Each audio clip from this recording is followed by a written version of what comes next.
السلام علیکم ورحمۃ اللہ وبرکاتہ۔ امید ہے تمام طلباء و طالبات خیریت سے ہوں گے۔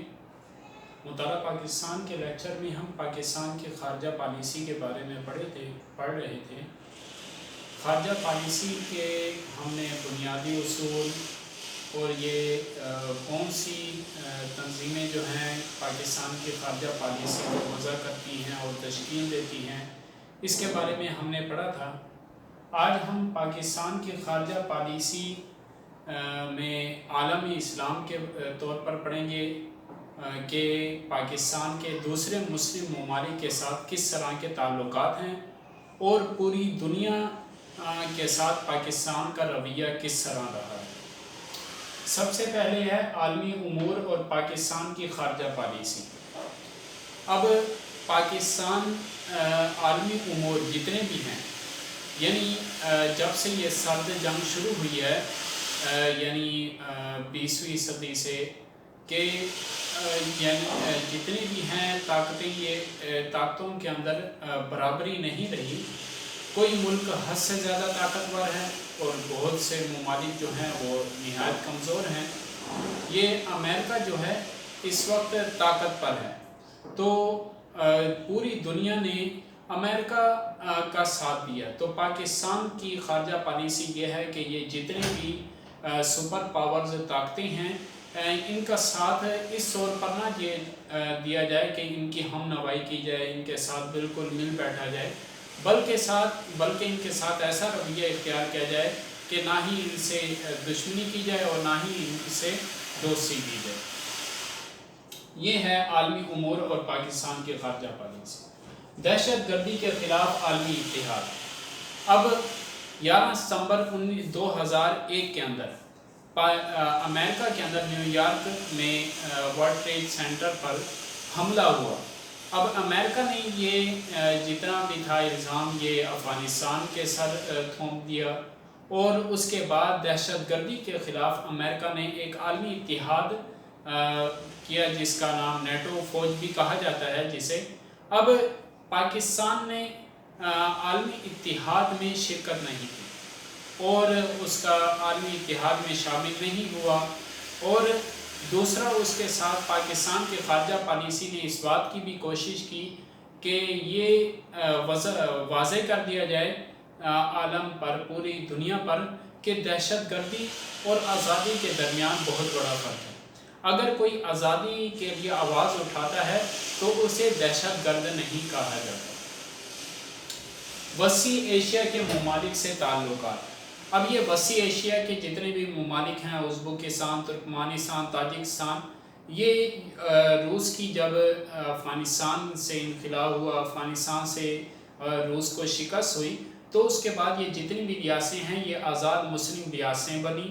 اب ان کے پاس کوئی سمندر نہیں ہے، ساحل نہیں ہے، تو یہ اپنی تجارت کے لیے پاکستان کی محتاج ہیں۔ اب پاکستان نے ان کے ساتھ بھی اچھے تعلقات قائم کیے تاکہ معاشی طور پر پاکستان ترقی کر سکے۔ مسئلہ فلسطین کی حمایت۔ اب فلسطین پر 1934 میں تقریباً یہودیوں نے قبضہ کر لیا، اور اس کے بعد 1943 میں جا کر انہوں نے ایک ریاست قائم کی، اور اس وقت سے پاکستان جو ہے یہ مسئلہ فلسطین میں اسرائیل کا جو قبضہ ہے اسے جارحانہ تصور کرتا ہے کہ اس نے ظالمانہ اپنی ریاست قائم کی ہے اور فلسطینیوں سے ان کا حق چھینا ہے اور ان کی آزادی سے ان کو محروم کیا ہے۔ تو ہمیشہ پاکستان کی خارجہ پالیسی نے مسئلہ فلسطین میں فلسطینیوں کا ساتھ دیا اور ان کے لیے آواز بلند کی ہے۔ پاک بھارت تعلقات۔ اب بھارت جو ہے، انڈیا، یہ پاکستان کو دشمنی کے اندر اور جنگ کے اندر ملوث کرنا چاہتا تھا، لیکن پاکستان کی جغرافیائی جو علاقہ ہے اس کو مد نظر رکھتے ہوئے امریکہ نے بھارت کو اس کام سے روک دیا، اور پاکستان کا عالمی جتنے بھی بڑی فوجی ہیں ان کے ساتھ کوئی دشمنی نہیں ہوئی، لیکن اس میں پاک بھارت تعلقات میں جو اہم بات ہے وہ یہی ہے کہ مسئلہ کشمیر کی وجہ سے پاک بھارت کے جو تعلقات ہیں یہ آپس میں ہمیشہ سے متنازع چلتے آ رہے ہیں۔ یہ اس وقت تک حل نہیں ہو سکتے جب تک کہ مسئلہ کشمیر حل نہیں ہوتا۔ اس کے بعد نظر اسلام کا تحفظ۔ اب پاکستان کی جو خارجہ پالیسی ہے اس کا ایک یہ بھی ہے کہ وہ اپنے نظر اسلام، کیونکہ پاکستان اسلام کی بنیاد پر وجود میں آیا تو یہ اسلام کے نظریے کا بھی تحفظ کرتا ہے اور ان تمام ممالک سے تعلقات قائم کرتا ہے جس سے اس کے نظر اسلام کا تحفظ ہو سکے۔ اور اسی طرح مسئلہ کشمیر کی بھی اس نے اقوام متحدہ میں بھی حمایت کی ہے اور اب تک اس کی حمایت کرتا چلا آ رہا ہے۔ پاکستان اور ایران کے تعلقات۔ جب سے پاکستان بنا ہے، پاکستان کے بننے کے بعد 14 اگست 1947 کو پاکستان مورز وجود میں آیا تو اس وقت سب سے پہلے جس ملک نے پاکستان کو تسلیم کیا وہ ایران تھا، اور ایران کے بادشاہ نے ہی، شاہ ایران نے ہی پاکستان کا سب سے پہلے دورہ کیا، اور اس وقت سے پاکستان کے ایران کے ساتھ تعلقات اچھے چلے آ رہے ہیں، اور جتنی بھی پاکستان کی انڈیا کے ساتھ، بھارت کے ساتھ جنگیں ہوئیں ان تمام جنگوں کے اندر ایران نے پاکستان کا ساتھ دیا ہے اور پاکستان کی مالی طور پر بھی امداد کی اور فوجی طور پر بھی امداد کی، ہر لحاظ سے پاکستان کی امداد کی، چاہے وہ 1965 کی جنگ ہو چاہے وہ 1971 کی جنگ ہو، ان تمام جنگوں کے اندر ایران نے پاکستان کی حمایت کی ہے۔ اور اسی طرح معاشی طور پر بھی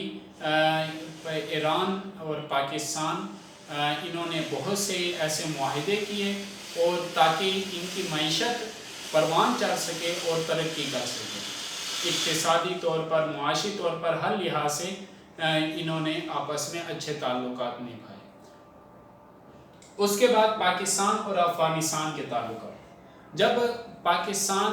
وجود میں آیا تو اس وقت پاکستان کے ساتھ، پاکستان کا ویسے کیونکہ پاکستان نظر اسلام کے نام پر وجود میں آیا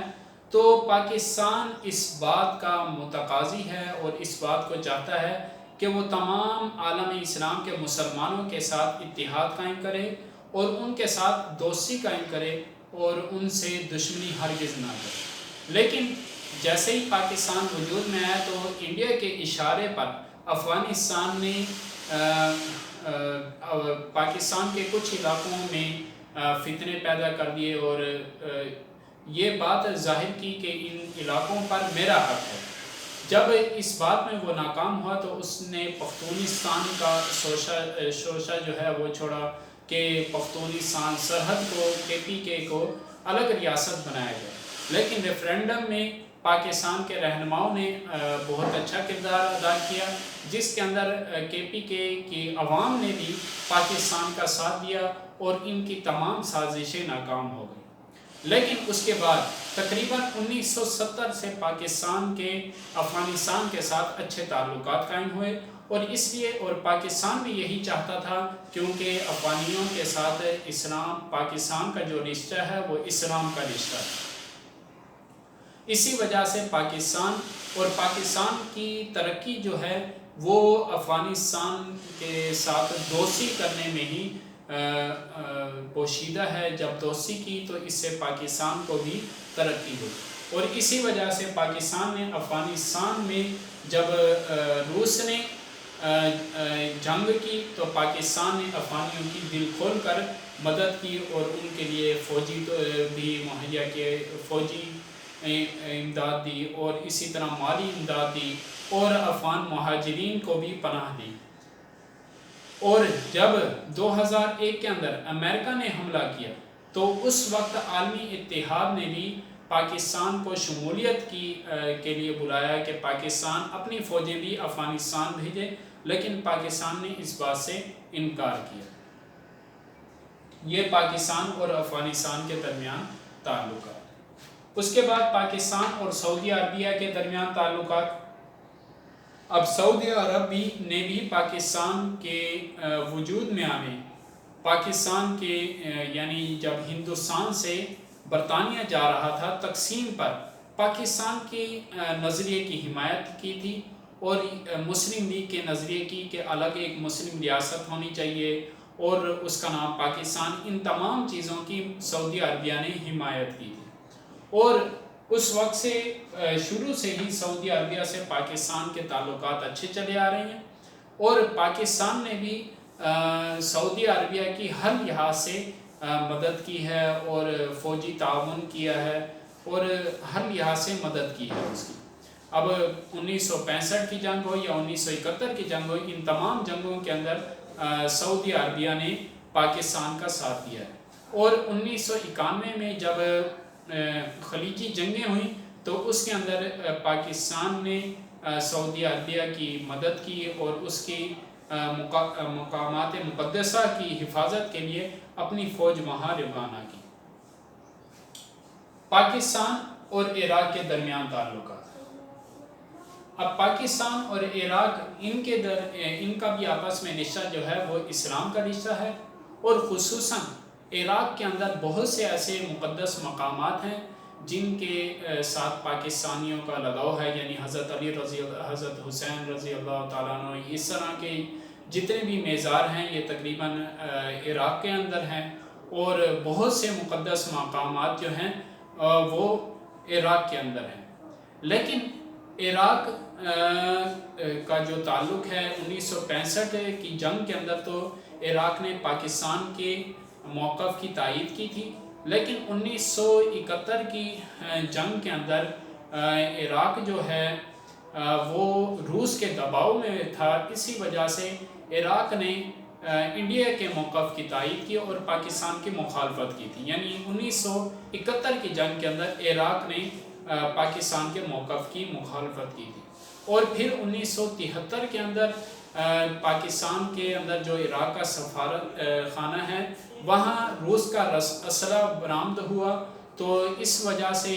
ان کے تعلقات آپس میں خراب ہو گئے، اور پاکستان نے اپنا سفیر واپس بلا لیا اور عراق نے اپنا بلا لیا، اور بعد میں پھر عراق نے معافی مانگی اور پھر سے ان کے تعلقات اچھے ہو گئے۔ اور پھر اس کے بعد امریکہ اور برطانیہ نے 2003 کے اندر صدام حسین کی حکومت کو ختم کیا اور عراق کے اندر جنگ شروع کر دی، اور پاکستان کو بھی کہا کہ وہ اپنی فوجی بھیجے، لیکن پاکستان نے اپنی فوج وہاں بھیجنے سے انکار کر دیا، اور پاکستان اور اس کی عوام اب تک اس بات کی خواہشمند تھی اور ہے کہ وہاں سے یہ جتنی بھی ہیں فوجیں نکالیں اور وہاں مسلمانوں کی حکومت قائم ہو اور وہاں امن قائم ہو جائے۔ یہ ہیں پاکستان اور عراق کے درمیان تعلقات۔ اور بھی کچھ ممالک ہیں انشاءاللہ ان کے بارے میں ہم اگلے لیکچر میں پڑھیں گے۔ السلام علیکم ورحمۃ اللہ وبرکاتہ۔